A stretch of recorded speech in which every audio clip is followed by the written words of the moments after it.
So far, Warhorse Studios has bettered its original 2018 medieval RPG in almost every way, providing an intriguing rendition of medieval Bohemia to explore and near endless ways to do so. Having now walked 8 straight hours in peasant-turned-knight Henry of Skalitz's shoes as part of Kingdom Come Deliverance 2's extended prologue, I can comfortably say that I wouldn't have survived long in 15th century Bohemia. The lack of hygiene, need to thoroughly brew my own remedies, and the constant fear of running into bandits means that every day would be a constant struggle. In short, living in this period was a tough balance of managing hunger, tiredness, and other such ailments, all of which I know to be true thanks to just how much medieval authenticity developer Warhorse Studios has been careful to pour into its highly anticipated sequel. Surprisingly enough, engaging in systems so meticulous hasn't yet started to become grating. In fact, the opposite is true. So far, this bigger, larger Bohemia is an absorbing, if slightly intimidating, RPG world to inhabit. Admittedly, despite playing up to the point of the game allowed for preview purposes, I honestly feel like I've barely gotten started.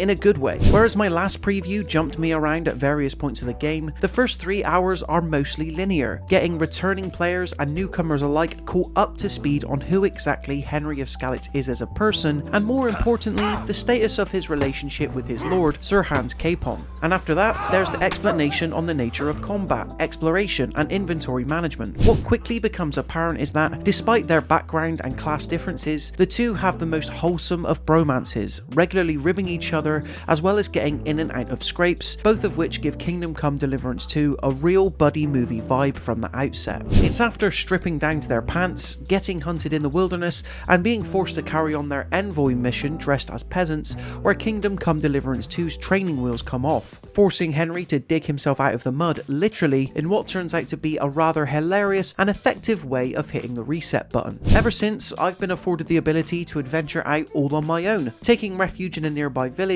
just out of the main city of Trotsky's walls and eating up all kinds of side missions, of which there are many to sink my teeth into. Whether I'm hunting down the whereabouts of my missing dog or honing my swordsmanship skills from a local trainer, what quickly becomes apparent is just how well realised these lands are and the variety of opportunities they provide. It was when trotting down a nearby creek during an investigation that I came across a thug robbing a poor gent of his clothes, for instance, giving me the chance to negotiate him into doing the right thing or battering him over the head using my bludgeon. This being the start of the game means that these decisions tend to favour the bludgeoning approach more often than not, as I lack the necessary charisma and or speech proficiencies. But the systemic teases are already here for how I'll be able to react to similar scenarios in future. There really is no word to describe just how large a world Kingdom Come Deliverance 2 drops you into following those initial few hours. The final game will consist of 2 maps, making this already a giant leap of ambition above the original 2018 game in terms of scale. What's really impressive so far though is that I'm yet to venture into the first main city because I'm so preoccupied speaking to locals,